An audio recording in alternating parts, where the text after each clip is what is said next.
Students, whatever homework is given to you, you have to submit it on the very next day between 8 am to 1 pm to the given WhatsApp number, and it is compulsory to submit your homework as your attendance will be marked on the basis of your submission. Hello students, today we will discuss reading and explanation of chapter number 2, Safety and First Aid. In last video we had discussed about safety rules, safety at home and safety at school. Today we will learn safety in the playground, safety in the swimming pool, safety on the road and first aid. So let's start.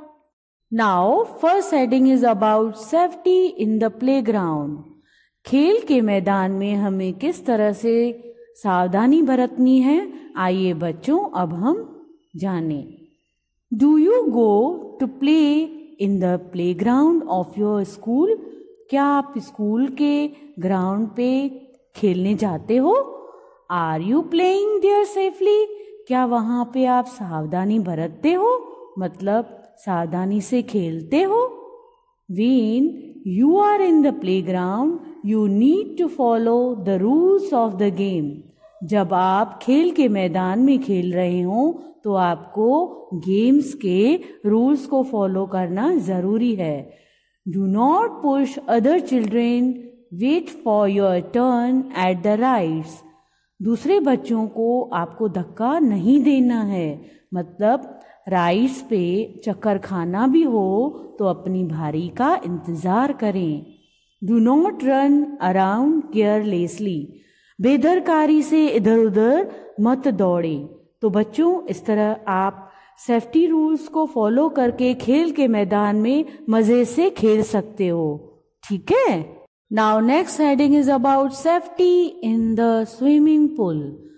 Swimming pool में हमें किस तरह से सावधानी बरतनी है उसके बारे में हम लोग आइए जानें. Do you love to go for swimming in the school? बच्चों अगर आपके स्कूल में स्विमिंग पूल हो तो आपको बहुत अच्छा लगेगा ना. यस, तो हमें स्विमिंग पूल में किस तरह से सावधानी बरतनी है अगर स्कूल में है तो आइए डिटेल में जानें. You must follow certain safety rules in the swimming pool. Swimming pool में आपको कुछ जरूरी रूल्स को फॉलो करना जरूरी है. Always go for swimming under the guidance of the teacher और एल्डर्स. अपनी टीचर के साथ या तो किसी बड़े के साथ आपको गाइडेंस लेकर स्विमिंग पूल में जाना चाहिए. Use your swimming tube at the time of swimming. Swimming करते वक्त आपको स्विमिंग ट्यूब का उपयोग करना जरूरी है. Swim along with a friend. अगर आप जाते हो स्विमिंग पूल में तो अपने फ्रेंड्स के साथ ही जाएं, ताकि अगर कोई भी प्रॉब्लम हो तो आपका फ्रेंड आपको हेल्प कर पाए. Now safety on the road. Road पे बच्चों हमें किस तरह से सावधानी बरतनी है, आइए इस टॉपिक को हम लोग क्लियरली समझें. Be very careful on the road to avoid accidents. Accident से बचने के लिए हमें रोड पे बहुत संभाल के रहना है. Remember the following safety rules on the road. Road पे हमें सेफ्टी रूल्स को, नीचे वाले रूल्स को याद करके चलना है, मतलब ध्यान में रखकर चलना है. डू नॉट रन और play on the road. Road पे खेलें या दौड़ें नहीं. Always walk on the footpath और sidewalk while walking on the road. हमेशा फुटपाथ या जहां पर वॉक करने की स्पेस होती है वहां पर ही वॉक करें. Walk on the left side of the street facing traffic if there are no sidewalks और फुटपाथ. गली में जब वॉक करें तो लेफ्ट साइड ही वॉक करें. अपना फेस ट्रैफिक की तरफ होना चाहिए। अगर जहाँ पर आप वॉक कर रहे हैं, मतलब जहाँ पे फुटपाथ या साइड वॉक करने के लिए स्पेस नहीं है तो। While crossing the road, first look to your left and then to the right. जब भी आप रोड क्रॉस करें तो सबसे पहले लेफ्ट साइड देखें और फिर राइट साइड देखकर फिर ही रोड क्रॉस करें। Watch for turning cars from both left and right. चलती हुई कार जब देखें तो दोनों लेफ्ट और राइट साइड दोनों तरफ से देखते हुए फिर ही रोड क्रॉस करें। Cross the road at zebra crossing. जब भी रोड क्रॉस करें तो जेब्रा क्रॉसिंग का यूज करें। नेवर क्रॉस और enter the street from between parked cars.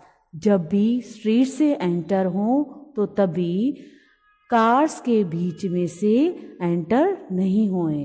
Now बच्चों, अभी ये एक्टिविटी आपको घर पे पेरेंट्स से डिस्कस करके करनी है। टर्मरिक और हल्दी powder is a common ingredient used in cooking. खाना बनाने में जो हल्दी पाउडर यूज होता है ये कॉमन है। It has lot of medicinal value. इसमें बहुत सारे औषधीय गुण होते हैं। Find out at least 2 home remedies in which turmeric powder has been used. आपको 2 कम से कम होम रेमेडीज फाइंड करनी है। वो कौन सी जिसमें टर्मरिक पाउडर यूज होता है। एक रेमेडी मैं आपको बता रही हूँ, जैसे कि कभी भी बच्चों गिरने के बाद घाव लग जाता है, हो जाता है, तो उस हिसाब से उसको रिलैक्स महसूस हो तो मम्मी क्या करती है, गरम ऑयल करके उसमें हल्दी पाउडर डालते हैं और आपको लगाते हैं। ऐसा होता है ना। इसी तरह से 2 और होम रेमेडीज आपको पेरेंट्स से डिस्कस करनी है इस एक्टिविटी में। Okay, now next heading is about first aid, मतलब प्राथमिक उपचार। The first medical help given to an injured person और who has suddenly fallen sick is called first aid. बच्चों, अगर जो पर्सन जख्मी हो गया हो या अचानक बीमार पड़ गया हो तो उसको डॉक्टर के पास जाने से पहले जो पहली मेडिकल हेल्प दी जाती है उसको ही बोलते हैं first aid treatment. This helps to save the life of the patient till he gets proper medication. जब तक उस पेशेंट को सही हेल्प मिले उससे पहले ये ट्रीटमेंट उसकी जिंदगी बचाने में बहुत मदद करती है। The first aid for different medical problems is not the same. बच्चों, फर्स्ट एड अलग अलग मेडिकल प्रॉब्लम्स के लिए सेम नहीं होता है। मतलब जब हाथ जल जाता है तो उसके लिए अलग ट्रीटमेंट होती है और उसी हाथ में अगर नाइफ लगता है तो उसके लिए अलग ट्रीटमेंट होती है। Let us learn about it. आइए अब हम उसके बारे में ज्यादा जानकारी पाएं। नाउ फॉर बर्न्स, मतलब जहाँ पे कुछ जल जाता है कोई हिस्सा, तो वहाँ पे हमें क्या करना चाहिए, आइए उसके बारे में सीखें। There is usually redness and some swelling on the skin due to burns. जलने की वजह से थोड़ी स्किन लाल हो जाती है या सूजन हो जाती है। Wash the affected area under cool running water for at least 10 minutes. कम से कम 10 मिनट्स बहते हुए पानी में उस एरिया को धोएं। ऐसा करने से उसमें सूजन कम हो जाती है। It reduces pain and the swelling, और दर्द भी कम हो जाता है और स्वेलिंग भी कम हो जाती है। Lightly apply antibacterial cream and cover with a gauze bandage after this.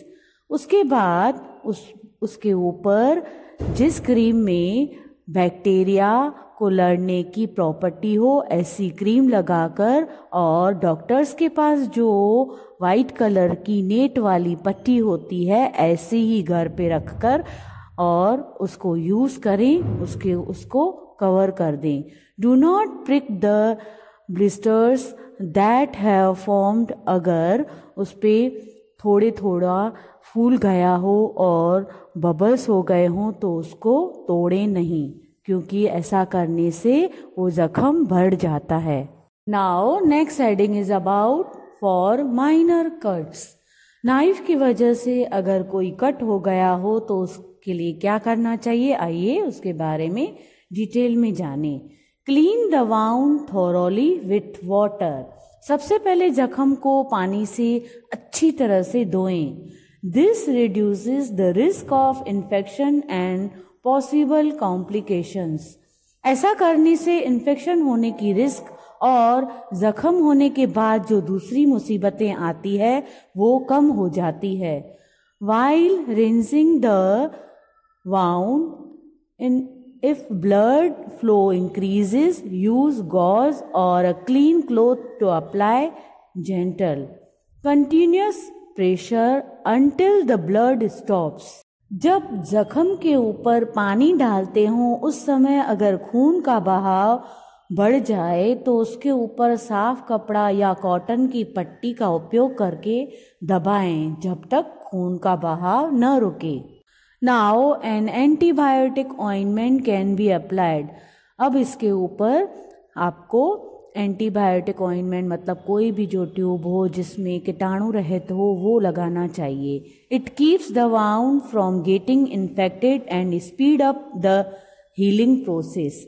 ऐसा करने से उसमें इन्फेक्शन नहीं रहता और जख्म भरना भी शुरू हो जाता है। अ डॉक्टर में बी कंसल्टेड। उसके बाद आपको डॉक्टर की भी मुलाकात लेनी चाहिए, मतलब डॉक्टर को भी दिखाना चाहिए। The wound should be dressed with a bandage और sterilise gauze to keep dirt and bacteria out. जख्म को पट्टी या कीटाणु रहित पट्टी से ढक कर रखें ताकि उसके ऊपर कोई भी बाहर की मिट्टी या कीटाणु नहीं बैठे। Now last heading is about when a person faints. अगर कोई पर्सन बेहोश हो जाए तो हमें क्या करना चाहिए? Make the unconscious person lie down with head little lowered than the whole body. सबसे पहले बेहोश पर्सन को आराम से लेटाएं, पूरी बॉडी सीधी फर्श पे, उसका हेड थोड़ा नीचे और पैर थोड़े ऊपर सपोर्ट पे रखें। This helps the faster flow of blood to the brain. ऐसा करने से ब्रेन पे ब्लड जल्दी पहुंचता है। You may sprinkle water on his forehead. आप उसके हेड पे मतलब माथे पे थोड़ा पानी भी छांट सकते हैं। Let the person take rest and do not disturb. उस पर्सन को रेस्ट करने दें और तकलीफ न हो ऐसा एटमॉस्फेयर बनाए रखें। Call for a doctor immediately और तुरंत ही डॉक्टर को बुलाएं। Emergencies should be managed with anything which is readily available and gives some relief in case of pain or any other problem. One should not get panicky or nervous in such a situation. Instead, use presence of mind and not let the problem aggravate.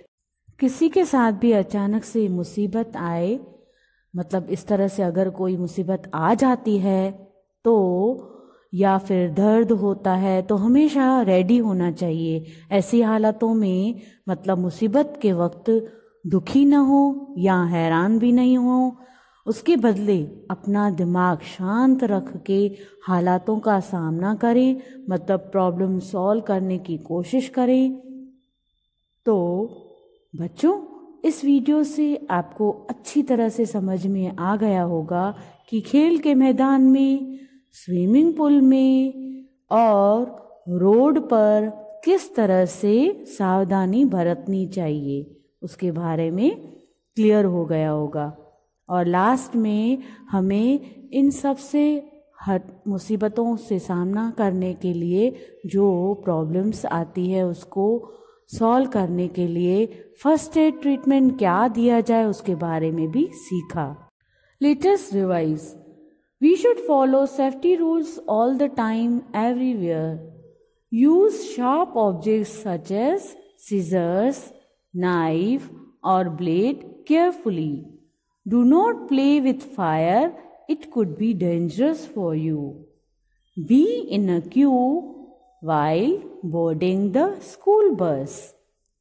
In the playground, do not push others and wait for your turn. Go for swimming under the guidance of the teacher or an elder. First aid helps to save the life of a person till he gets proper medication. Thank you.